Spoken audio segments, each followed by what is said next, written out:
नमस्कार दोस्तों, आशा करता हूँ आपका एग्ज़ाम बहुत अच्छा गया होगा। अभी तुरंत आप एग्ज़ाम देकर ऐसे में मैं आपके लिए आंसर लेकर आ रहा हूँ। अगर आप सक्सेस प्लेस के रेगुलर व्यूअर हैं और आपने पढ़ाई कंसेप्ट के साथ की है तो आपका एग्ज़ाम बहुत ही अच्छा गया होगा। अगर इस वीडियो में आगे बढ़ने से पहले मैं आपको बता दूँ, अगर अभी तक आपने हमारे चैनल को सब्सक्राइब नहीं किया है तो मेरे चैनल को सब्सक्राइब कर लें, क्योंकि यहाँ पर आपको मैथ और साइंस की पढ़ाई पूरे कंसेप्ट के साथ होती है। तो वीडियो में आगे बढ़ने से बता दें कि जब भी पढ़ाई करें आप सीखने के लिए करें, रटने के लिए कभी ना करें। जब आप सीखने के लिए पढ़ाई करते हैं तभी अब आपको क्वेश्चन बन पाएगा, क्योंकि अब जो क्वेश्चन पूछे जाते हैं वो थोड़ा लिंक से हटकर पूछे जाते हैं। तो आइए शुरू करते हैं। नमस्कार दोस्तों, मेरा नाम है प्रशांत। स्वागत है आप सभी का सक्सेस प्लेस में। मैथ फिजिक्स के लेटेस्ट अपडेट के लिए सब्सक्राइब करें हमारे यूट्यूब चैनल सक्सेस प्लेस को और बगल के बेल आइकन बटन को दबाना ना भूलें। और 42 गलत है, क्योंकि 24 का आंसर 75 आता है जो ऑप्शन में नहीं है, और 42 में 8:7 के जगह 8:27 होना चाहिए। तब आप सॉल्व करेंगे तो आंसर डी होगा। तो आप इस बात को ध्यान रखेंगे। ये दो क्वेश्चन हमारा जो है गलत है, जो बोर्ड के द्वारा मिस्टेक्स है, एक प्रिंटिंग एरर है। चलिए तो शुरू करते हैं। पेपर आपको मिला होगा, आपको इस तरह का पेज ऊपर में दिखाई दे होगा जिसमें लिखा होगा परीक्षा कितने समय का है, कौन सा क्वेश्चन कितने मार्क्स का है, आपको कौन सा क्वेश्चन किस पेज पे दिया हुआ है, हमारा सेक्शन ए और सेक्शन बी क्या है। आप इसको रोक करके वीडियो को पढ़ सकते हैं या आप फिर आगे बढ़िए। डायरेक्ट हम क्वेश्चन पे चलते हैं। पहुंच चुके हैं। तो क्वेश्चन नंबर 1 है कि संख्या 0.32 बार 0.32 के ऊपर रैकरिंग है, मतलब ये हमारा नॉन टर्मिनेटिंग है, और रिपीटिंग है, मतलब दो बार रिपीट करते जाएगा। मतलब इसको हम अगर बात करें तो ये हो जाएगा हमारा कितना 0.322। इस तरह से ये आगे चलता रहेगा, इस तरह से 222 चलता रहेगा, मतलब इसके ऊपर रैकरिंग हो गया। तो इसको हमको P/Q के रूप में लिखना है। तो इसका जो हमारा सही आंसर हो जाएगा वो हमारा हो जाएगा बी नंबर। और इसका डिटेल एक्सप्लेनेशन बहुत जल्द लेकर आऊँगा। अभी आप आंसर मिला लें, आगे हम इसका डिटेल एक्सप्लेनेशन बहुत जल्द लेकर आने वाले हैं। तो अगर चलते हैं अगला क्वेश्चन पे। तो अगला क्वेश्चन है हमारा 2 और 2.5 के बीच की अपरमेय संख्या कौन है। तो मतलब इसमें देखना है जो अपरमेय संख्या कौन वैसा अपरमेय संख्या है जिसका मान 2 और 2.5 के बीच है। तो उसका सही आंसर है हमारा बी नंबर। √5 जो हमारा 2 और 2.5 के बीच का वैल्यू रखता है, और √5 हमारा एक अपरमेय संख्या है। तो अब चलते हैं अगले क्वेश्चन की ओर। तो क्वेश्चन नंबर 3 है हमारा अगला क्वेश्चन कि निम्नलिखित में कौन सा कथन सही है, कौन सा कथन सही है या कहिए सत्य है, उसको पहचानना है। तो इसका जो सही आंसर है वो हमारा बी नंबर। क्या एक अपरमेय और एक परमेय का गुणनफल हमेशा एक अपरमेय संख्या होती है। ये सही आंसर है 3 का बी नंबर, कि जब एक परमेय में अपरमेय संख्या को गुना करते हैं तो हमेशा एक अपरमेय संख्या मिलती है।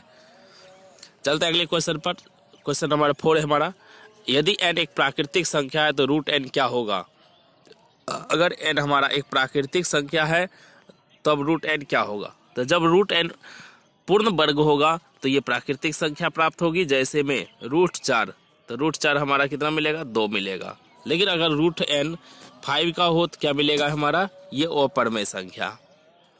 तो हमारा तो √n जब पूर्ण वर्ग होगा तो एक प्राकृतिक संख्या मिलेगा, और जब ये नहीं होगा तो ये हमारा एक अपरमेय संख्या मिलेगा। तो इसका जो हमारा है 4 का आंसर हो गया डी नंबर, मतलब कभी प्राकृतिक संख्या और कभी अपरमेय संख्या होगी। चलते हैं अगले क्वेश्चन की ओर। प्रथम 13,986 अभाज्य संख्याओं का योग n है।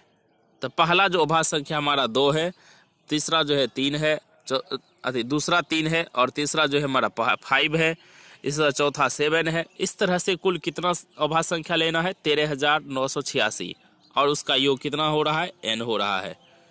तो कह रहा है तो n हमेशा अभाज्य संख्या डैश से विभाज्य होगा। तो n जो हमारा बताना है कि n हमेशा भाज्य होगा किससे, तो ये हमारा सही ऑप्शन है इसका डी नंबर। मतलब ये हमारा एक विषम संख्या से विभाज्य होगा, किसी विषम संख्या से विभाज्य नहीं होगा। जब हम इतना सम अभाज्य संख्याओं का हम योग लेते हैं तो ये किसी भी सम संख्या से विभाज्य नहीं होगा, जबकि तीनों ऑप्शन हमारा ए बी सी भाज्य सम संख्या है, जबकि ये भाग्य होगा किससे, अभाज्य संख्या से। इसका डिटेल एक्सप्लेनेशन हम जल्द लाएंगे। अब जो क्वेश्चन पूछ रहा है वो थोड़ा आप रटाया पढ़ करके पास नहीं कर सकते, आपको कंसेप्ट के साथ पढ़ाई करना पड़ेगा। प्रशांत बार बार कहता है सीखने के लिए पढ़िए, कभी रटने के लिए नहीं पढ़िए। जब तक आप रटने के लिए पढ़ते रहेंगे यही बात होगा। चलिए तो अगले क्वेश्चन चलते हैं। बहुपद y⁻³ - 2y² - √3y + 1/2 का घात क्या होगा। तो देख रहे हैं बहुपद का घात मतलब y का मैक्सिमम पावर, मतलब चर का महत्तम पावर, तो वो है 3। चलिए ये सिंपल क्वेश्चन था, चलते अगले पर। एक द्विघातीय बहुपद के शून्यांकों का योग इतना तथा गुणनफल -15 है तो बहुपद। तो इसका हमारा आंसर हो जाएगा बी नंबर, क्योंकि बहुपद जो होता है हमारा x² - alpha plus beta into x plus alpha into beta. तो अल्फा इंटू बीटा होता है, जब इस पे हम रखते हैं तो हमारा 7 का सही आंसर आता है बी नंबर। चलते हैं अगले क्वेश्चन पर। समीकरण युग्म इतना और इतना का एकमात्र हल x = 1 होगा और y = -1 होगा। तो 8 का सही आंसर है हमारा सी नंबर। मतलब के 6 मान जब होगा, 6 मान जब होगा, तब इसका केवल और केवल एकमात्र हल x = 1 और y = -1 होगा। चलते अगले क्वेश्चन पर। 9 नंबर। यदि ax³ + bx + cx + d त्रिघातीय बहुपद का एक शून्यक है। अगर हमारा इतना त्रिघातीय बहुपद का एक शून्यक शून्य है, इसका जो एक शून्यक है इस बहुपद का हमारा, इसका एक शून्यक 0 है, 0 इसका शून्यक हो गया। तो कह रहा है इसके दो अन्य शून्यांकों का गुणनफल क्या होगा। देखिए दो शून्यांक का गुणनफल जब लेते हैं alpha beta plus beta gamma plus gamma alpha, तो ये बराबर होता है c/a के। किसके बराबर होता है, c/a के। तो अगर हम अब मान लें कि अल्फा बराबर 0 है, अल्फा बराबर 0 मान लें, तो ये हमारा ये पूरा पद 0 हो जाएगा और अल्फा इसमें है ये भी 0 हो जाएगा। तब बचेगा बीटा इंटू गामा बराबर c/a बचा। तो सही आंसर हमारा क्या हो गया, बी नंबर। 9 का बी नंबर। तो 9 का हमारा सही आंसर क्या हो गया, बी नंबर। तो 9 का सही आंसर हमारा आ गया बी नंबर। तो 9 का सही आंसर हमारा बी नंबर। चलते हैं अगले क्वेश्चन की ओर। हमारा कि p का मान जिसके लिए बहुपद इतना पूर्णतः x - 2 से विभाज्य है। तब p का वो मान निकालना है जिसके लिए बहुपद पूर्णतः जो विभाज्य होगा किससे, x - 2 से। ये जो बहुपद है x - 2 से पूर्णतः विभाज्य हो, तो वो मान है p का 16 मान होने के लिए। तो सही आंसर है डी नंबर। 10 का सही आंसर डी नंबर। चलते अगले क्वेश्चन पर। निम्न में से कौन x - 2y = 0 और 3x + 4y = 10 का हल है। तो जब हम इसका सॉल्यूशन लेते हैं तो हमको क्या आता है, ए नंबर। x = 2 और y = 1 इसका सही हल है। तो 11 हो गया सही आंसर ए नंबर। अब चलते हैं 12 पर। यदि x to the power 2y = 25 हो तो x - y बराबर होगा।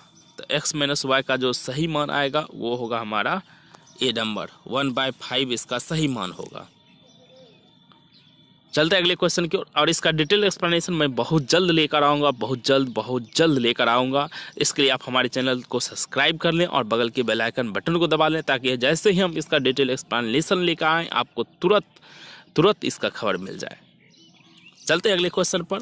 तो यदि 2k - 1 और k समीकरण इतना का हल है तो k का मान क्या होगा।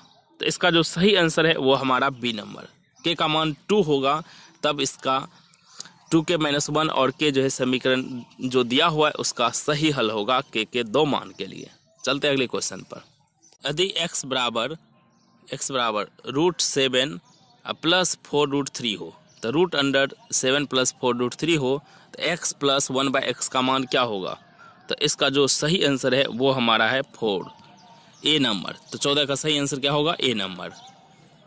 अगला क्वेश्चन है 15, x पावर n प्लस 1 का एक गुणज x प्लस 1 है। इसका जो एक गुणज है मतलब एक जो गुणनखंड है, फैक्टर है, वो x प्लस 1 है। तो n का निश्चित रूप से कौन सा मान होगा? तो n जो होना चाहिए हमारा एक विषम पूर्णांक होना चाहिए। तो जब n एक विषम पूर्णांक होगा तभी हमारा x plus 1 x power n plus 1 का गुणनखंड होगा। तो 15 का सही आंसर है हमारा ए नंबर, ए नंबर। चलते अगले क्वेश्चन की ओर। √3 tan थीटा बराबर 3 sin थीटा हो, तब sign square minus cos square का मान क्या आएगा? तो इसका जो सही मान आएगा वो बी नंबर 2/3। तो sine square minus cos square का जो सही मान आएगा 2/3 आएगा। तो 16 का सही आंसर है बी नंबर, बी नंबर। अगर आपने पढ़ाई कंसेप्ट के साथ की है तो आपसे क्वेश्चन निश्चित बनेगा। अब रटने से काम नहीं चलेगा, क्योंकि बिहार बोर्ड अब बदल चुका है, आप भी बदल जाइए। अगला है हमारा 17 नंबर, 2 tan 30/1 + tan स्क्वायर 30 का मान क्या है? तो इसका जो हमारा सही मान है वो है हमारा A number, sine 60 degree. Sine 60 degree मतलब 2/√3 मान आएगा इसका सॉल्व करने पर। तो 17 का सही आंसर है ए नंबर, ए नंबर। अगला चलते हैं हमारा 18, यदि सेक ए बराबर कौसेक बी बराबर 13/12 हो, तब ए प्लस बी का मान क्या होगा? तो ए प्लस बी, अगर ये हम एक त्रिभुज ले लेते हैं तो ये हमारा ए है और ये हमारा एंगल बी है, और ए के लिए मान हमारा जो होता है वो 13/12 है, और इसके लिए जो मान है कौसेक का वो भी बराबर है। तो एक के लिए सेक का मान और एक के लिए कौसेक का मान बराबर है। तो ये हमारा ये भी 45 हो जाएगा, ये भी 45 हो जाएगा। तो दोनों एंगल 45 हो जाएगा। तो ए प्लस बी हमारा कितना आ जाएगा? C number, C number. तो 18 का सही आंसर सी, मतलब ए प्लस बी का मान 90 डिग्री हो जाएगा। ए प्लस बी का मान कितना हो जाएगा? 90 डिग्री। तो 18 का सही आंसर है सी नंबर। 3 नंबर, यदि किसी त्रिभुज ABC में कोण ए तथा बी पूरक है, कोई त्रिभुज ABC है उसमें ए कोण और बी कोण पूरक है, तो कॉट सी का मान है। ए और बी पूरक कोण है, तो कॉट सी का मान क्या होगा? तो इसका जो सही आंसर है हमारा वो है बी नंबर, कॉट सी का मान 0 होगा। ए और बी पूरक कोण है तो कॉट सी मतलब तीसरे कोण के लिए मान कॉट का 0 हो जाएगा। अगला है 20 नंबर, यदि tan अल्फा प्लस बीटा बराबर √3 और tan अल्फा बराबर 1/√3 हो, तो tan बीटा का मान क्या होगा? तो अल्फा बराबर हमारा 30 डिग्री हो गया। तो जब इसको रखते हैं हम ए नंबर में तो बीटा बराबर भी 30 डिग्री मिलेगा। तो tan बीटा बराबर 30 मतलब 1/√3। तो tan 30 1/√3 होगा। तो जो हमारा सही आंसर है 20 का वह है 1/√3। तो मतलब 20 का सही आंसर है सी नंबर, सी नंबर। चलते अगले क्वेश्चन की ओर। 21 नंबर, यदि सूरज के किरण का झुकाव इतना डिग्री से इतना डिग्री बढ़ता है तो एक मीनार की छाया की लंबाई 50 मीटर घट जाती है। तो मीनार की ऊंचाई डैश है, मतलब ये से पहले सूर्य था हमारा ये 60 डिग्री पर। अब जब सूर्य का हमारा किरण का झुकाव 45 इतना बढ़ गया, और पहले था इस तरह से इतना 45, जब सूर्य ऊपर चढ़ गया तो इसका ये झुकाव हो गया 60 डिग्री। तब बताना है आपको कि मीनार की ऊंचाई मीटर में कितनी है। तो जब हम इसे सॉल्व करते हैं तो इसका सही आंसर आता है डी नंबर, डी नंबर। यह सारा जो सॉल्यूशन मैं दे रहा हूँ पूरी तरह से सॉल्यूशन किया हुआ है, जो सॉल्यूशन मैं आगे आपको बहुत जल्द प्रोवाइड करूँगा। और अभी आप आंसर मिला लें, और इसका सॉल्यूशन मैं बहुत जल्द प्रोवाइड करूँगा, क्योंकि ये वीडियो बहुत लंबा हो जाएगा और सही समय पर अपना आंसर नहीं मिला पाएंगे, इसलिए मैं अभी सिर्फ आंसर दे रहा हूँ। अगला क्वेश्चन है हमारा, सूर्य का उन्नयन कोण जब किसी सीधे खड़े खंभे की छाया और उसकी ऊंचाई बराबर हो तो क्या होगा? जब छाया की लंबाई और ऊंचाई बराबर हो तो क्या होगा? तो इसका सही आंसर है एकदम सिंपल सवाल 45 डिग्री। तो 22 का सही आंसर है बी नंबर। चलते हैं अगले सवाल की ओर। यदि H1 और H2 ऊंचाई के दो मीनार के पादों को जोड़ने वाली रेखा के मध्य बिंदु मध्य बिंदु पर मीनार द्वारा क्रमशः 60 डिग्री और 30 डिग्री का कोण बनता है तो H1/H2 क्या होगा। अगर हमारा दो मीनार है, एक इधर H1 ऊंचाई का, इधर H2 ऊंचाई का और इधर H1 ऊंचाई का, और इसके मध्य बिंदु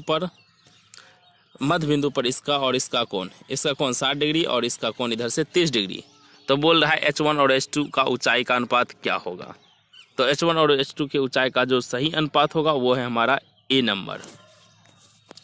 सही आंसर क्या है हमारा, तो इसका ए नंबर, तो इसका सही आंसर है 4 नंबर। एक 6 मीटर ऊंचे वृक्ष की छाया 4 मीटर लंबी है, तो उस समय एक खंभे की छाया 50 मीटर लंबी है। एक 6 मीटर ऊंचे वृक्ष की छाया 4 मीटर लंबी है। 6 मीटर वृक्ष है तो इसका छाया 4 मीटर बनता है, ये 6 मीटर तो इसका छाया 4 मीटर। तब आपको बताना है इसमें आगे एक कितना ऊंचा वृक्ष होगा, इसका जो है 50 मीटर लंबा छाया बनेगा, तो जो छाया बनेगा वो 50 मीटर। तो ये वृक्ष का ऊंचाई जो है निकालना है क्या होगा। तो अभी आपने देखा कि अगर ये 6 मीटर है तो ये 4 मीटर लंबा बन रहा है, तो जब वृक्ष की ऊंचाई 6 मीटर है तो छाया 4 मीटर, मतलब छाया की लंबाई से वृक्ष की ऊंचाई अधिक है। तो 50 मीटर जो लंबा छाया है, 50 मीटर लंबा छाया, तो ऊंचाई 50 मीटर से अधिक होनी चाहिए। तो जब हम ऊंचाई निकालते हैं तो ये आता है हमारा 75। कितना आता है 75। लेकिन यहाँ पर कोई भी ऑप्शन हमारा 50 से बड़ा नहीं है, तो कोई भी ऑप्शन 50 से बड़ा नहीं है, तो इसलिए हमारा गलत क्वेश्चन है। तो ये क्वेश्चन गलत है, जिसमें ऑप्शन गलत है, मतलब ऑप्शन जो इसमें होना चाहिए वो एक ऑप्शन हमारा 75 होनी चाहिए। एक ऑप्शन कितनी होनी चाहिए इसमें 75 होनी चाहिए। तो ये हमारा गलत क्वेश्चन है।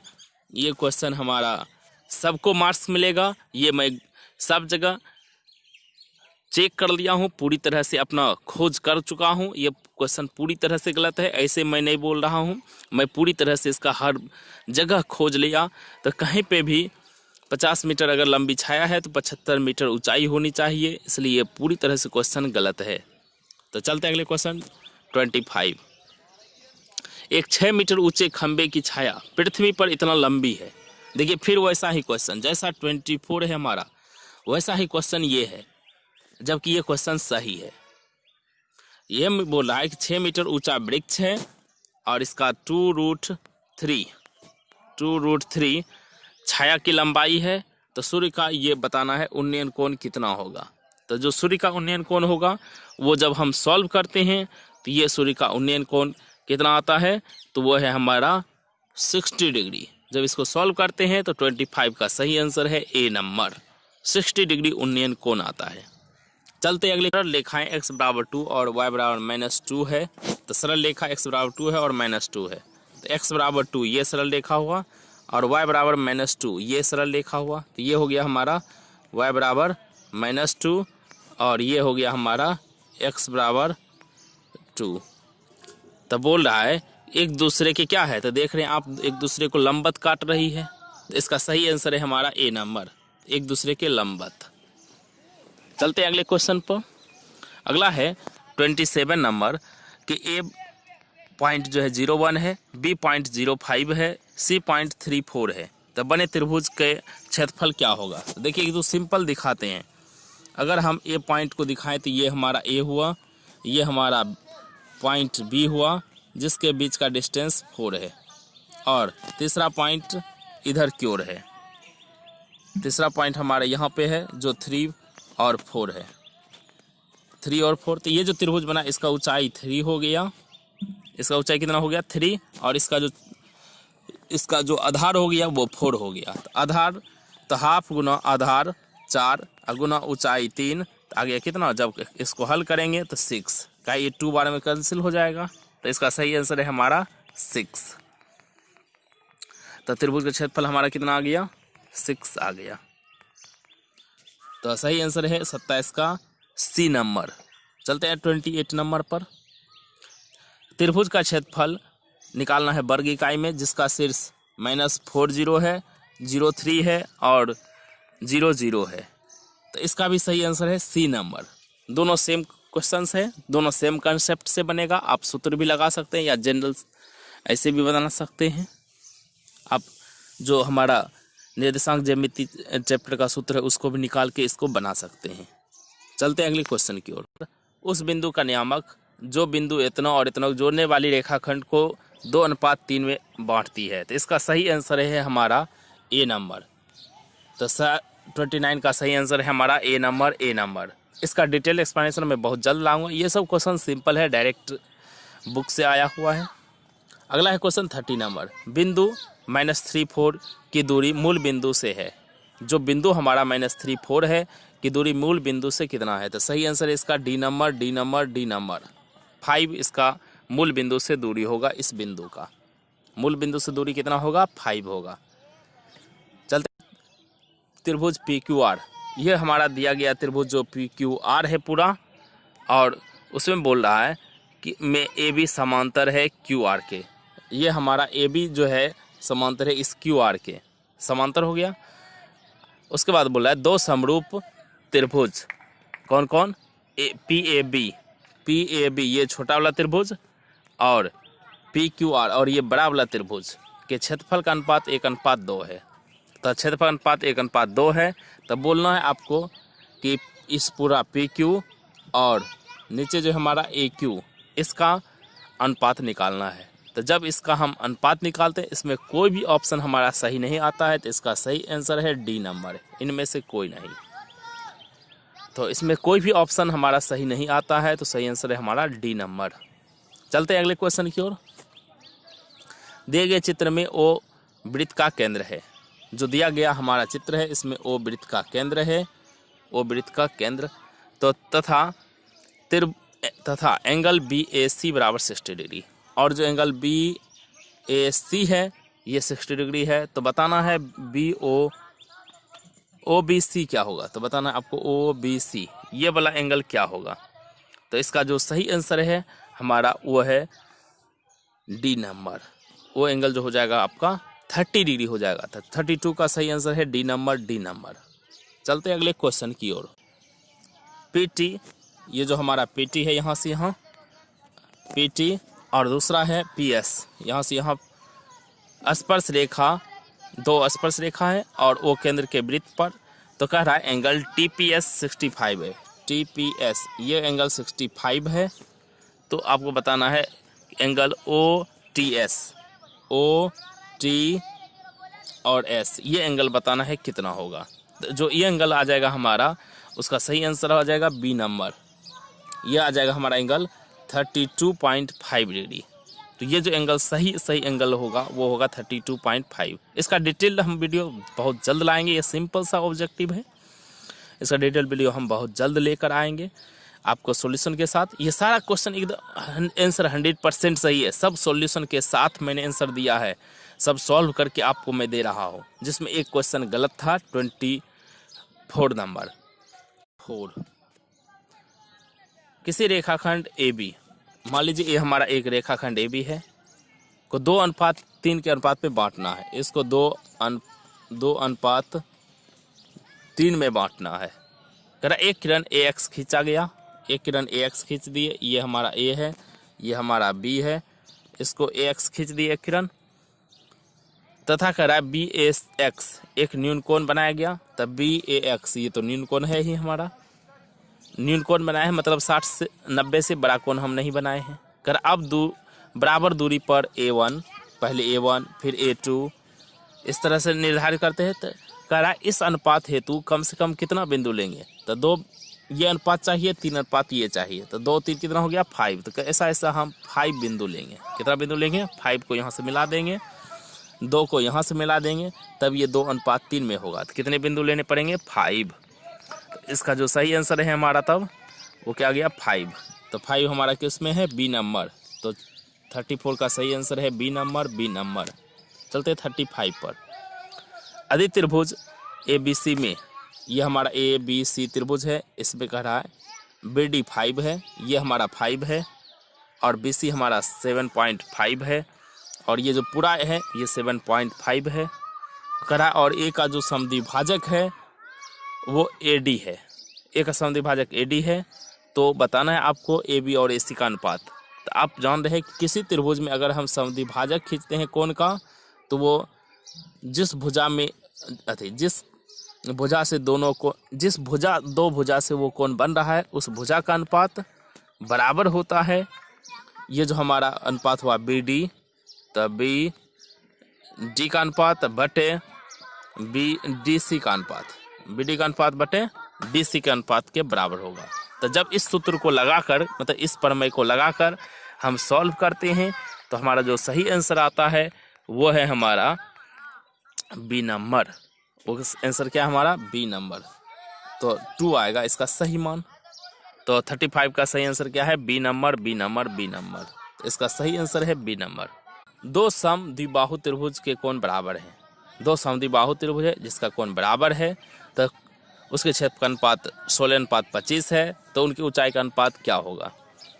आप जान रहे हैं कि दो त्रिभुज हो, समद्विबाहु है, दो समद्विबाहु त्रिभुज है, कोण बराबर है तो दोनों समरूप त्रिभुज हो गया। ये कोण बराबर बराबर, तो समरूप त्रिभुज हुआ। तो समरूप त्रिभुज का क्षेत्रफल का स्क्वायर समरूप त्रिभुज का जो एरिया होता है, एरिया का अनुपात उसके भुजा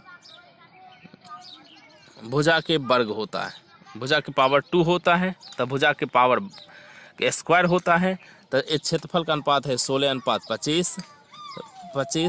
तो इधर हमारा हो गया भुजा बटे भुजा इसका पूरा का स्क्वायर। तो इधर ले आएंगे तो क्या हो जाएगा हमारा, जब स्क्वायर को इधर लाएंगे तो ये हमारा रूट हो जाएगा। ये क्या बन जाएगा रूट। जब हम स्क्वायर को यहाँ से ख़त्म कर देते हैं इधर ला देते हैं तो रूट। तो 16 का रूट 4 और 25 का रूट 5। तो इसका सही आंसर आ गया ए नंबर। ए नंबर 36 का सही आंसर क्या है हमारा ए नंबर। इसका डिटेल वीडियो पूरी सॉल्यूशन के साथ मैं बहुत जल्द लेकर आऊँगा। आप हमारे चैनल को सब्सक्राइब कर लें और जैसे ही हम वीडियो आएँ आपको उसका नोटिफिकेशन मिल जाए। चलते अगले क्वेश्चन पर 37। किसी वृत्त के व्यास के दोनों किनारों से खींची गई स्पर्श रेखा हमेशा क्या होती है, समांतर होती है। ये व्यास है, एक रेखा यहाँ खींचेंगे एक यहाँ, हमेशा समांतर होगा। तो इसका सही आंसर है ए नंबर। 37 का सही answer A number. A number तो 37 का सही आंसर हमारा क्या है ए नंबर। चलते अगले क्वेश्चन की ओर। यदि पी ए तथा पी बी किसी बिंदु पी से, ये हमारा एक मान लीजिए वृत्त है, इसका केंद्र हमारा ओ है, इसका केंद्र कितना है ओ है। अब बोल रहा है इस वृत्त पर एक बाहर में बिंदु पी है, इस पे एक स्पर्श रेखा हम पी ए खींच दिए और एक स्पर्श रेखा पी बी खींच दिए।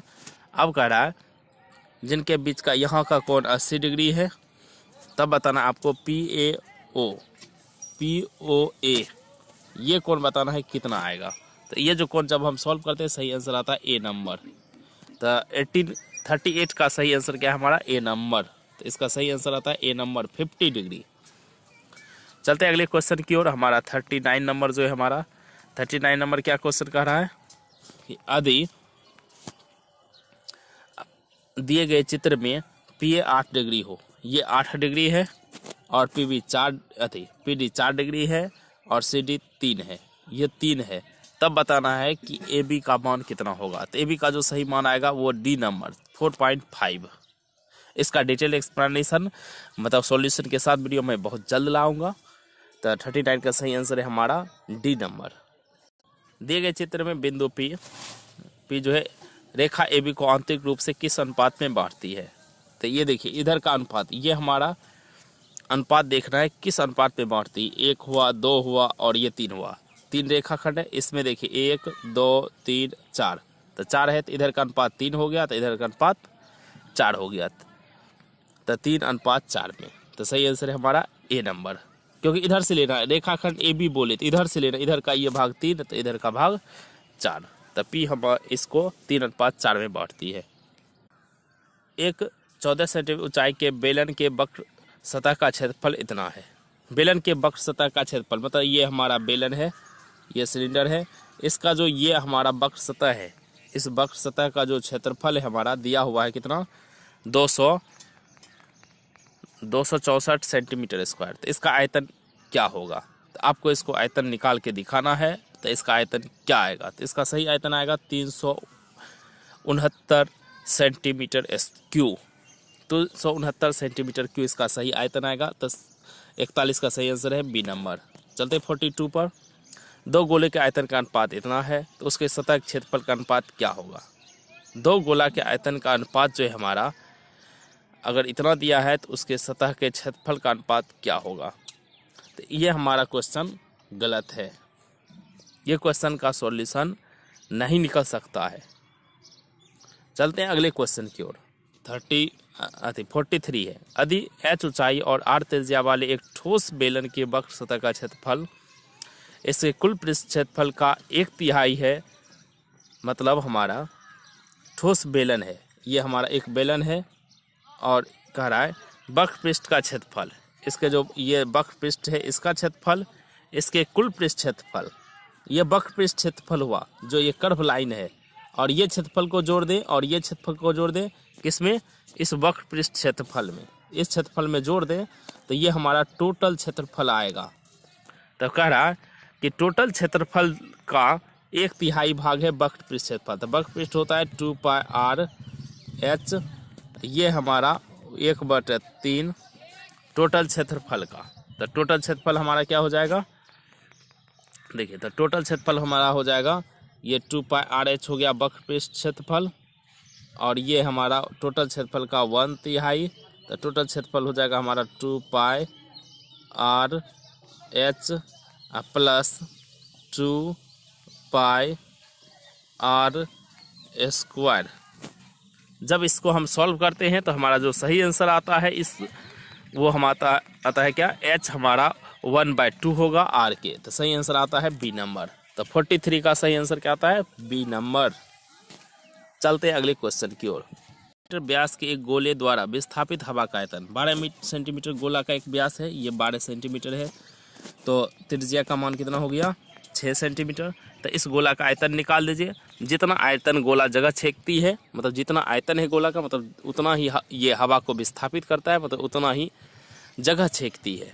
तो जब हम इसे हल करते हैं तो हमारा कितना आता है, डी नंबर आंसर। इसका सही आंसर है डी नंबर। तो 44 का सही आंसर डी नंबर।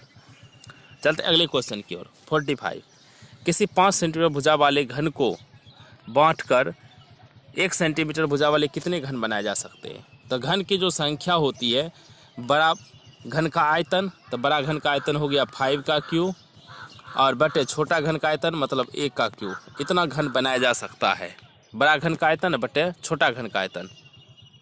तो ये हमारा सही आंसर आ जाएगा सी नंबर। तो 45 सही आंसर आ गया सी नंबर। 4 लगातार विषम संख्याओं का माध्य 6 है। 4 लगातार विषम संख्या है तो माध्य 6 है, तो बड़ी संख्या क्या होगा। तो एक संख्या आप x मान लीजिए, दूसरा हो जाएगा x+2, और तीसरा हो जाएगा x+4, और चौथा हो जाएगा x+6। तो इस तरह से जब आप माध्य निकालते हैं तो सबसे बड़ी संख्या जो आती है हमारा 9 नंबर आती है। 9 हमारा सबसे बड़ी विषम संख्या होगा, और सबसे छोटी संख्या तब क्या हो गया, सबसे छोटी संख्या 3 हो गया। तो इस तरह से हमारा इसका माध्य 9 आती है।